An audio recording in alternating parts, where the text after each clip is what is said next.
बिस्मिल्लाहिर्रहमानिर्रहीम अल्हम्दुलिल्लाहि रब्बिल आलमीन वस्सलातु वस्सलामु अला रसूलिहिल करीम व आकिबातुल लिल मुत्तकीन अम्मा बाद। अस्सलामु अलैकुम मेरे प्यारे नाजरीन, आज मैं आपके लिए बयान लेके आई हूँ जहन्नम की आग। जहन्नम में सबसे बड़ा अज़ाब आग का ही होगा, जिसके बारे में रसूल अकरम सल्लल्लाहु अलैहि वसल्लम का इरशाद है। इस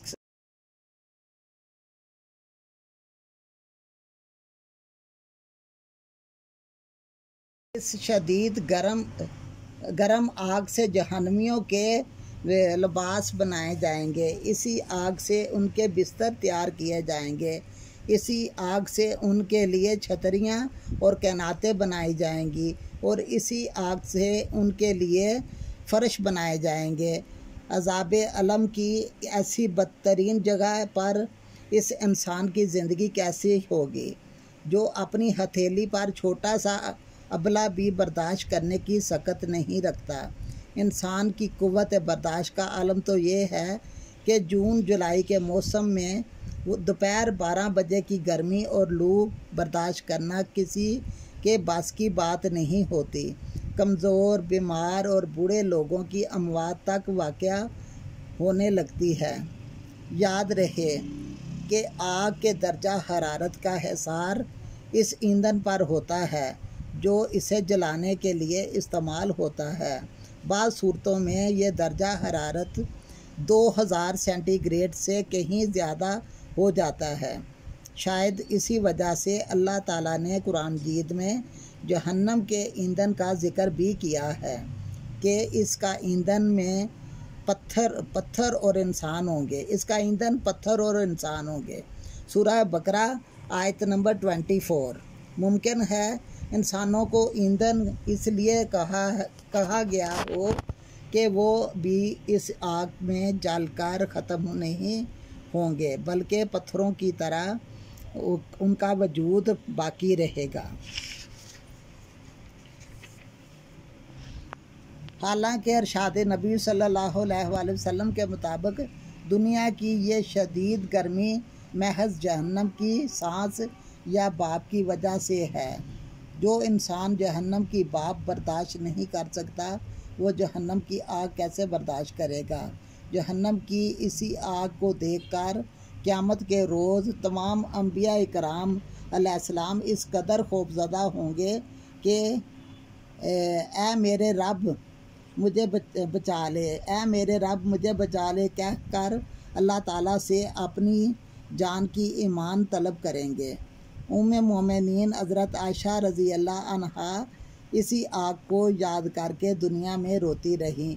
अशरा मुबशरा में से एक यानी हज़रत उमर रज़ी अल्लाह ताला अन्हा कुरान मजीद की तलावत के दौरान आग के अज़ाब की आयत पर पहुँचे तो बेहोश हो गए।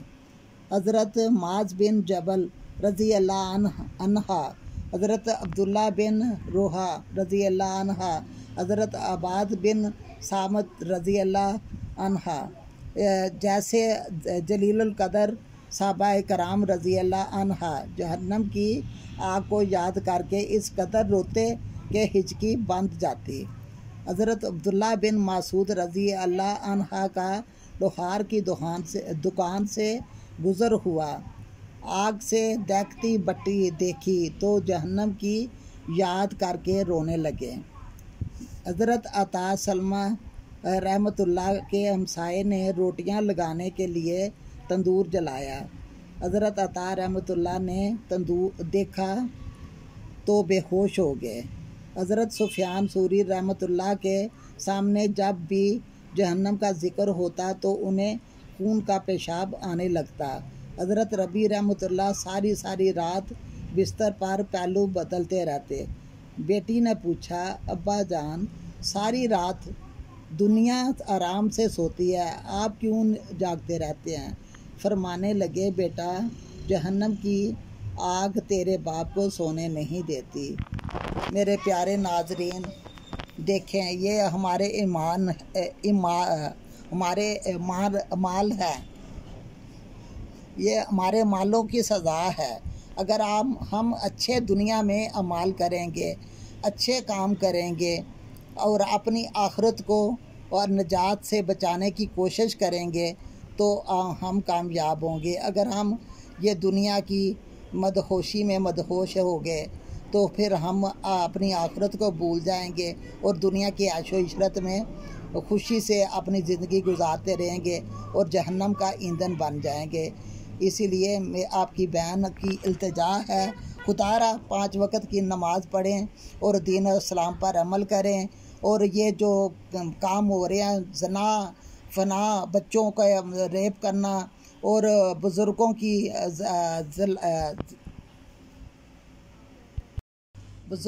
इज़्ज़त ना करना बुरी बात है। अपने बड़े बुज़ुर्गों की एहतराम करो, इज़्ज़त करो और अपने आखिरत को संवारो। जितना हो सकता है दीन और इस्लाम की तरफ तवज्जो दो, जिहाद की तरफ जाओ। इसी के साथ आपकी बहन मिसेस इकबाल आपसे इजाज़त चाहती है। ओके, अल्लाह हाफिज़।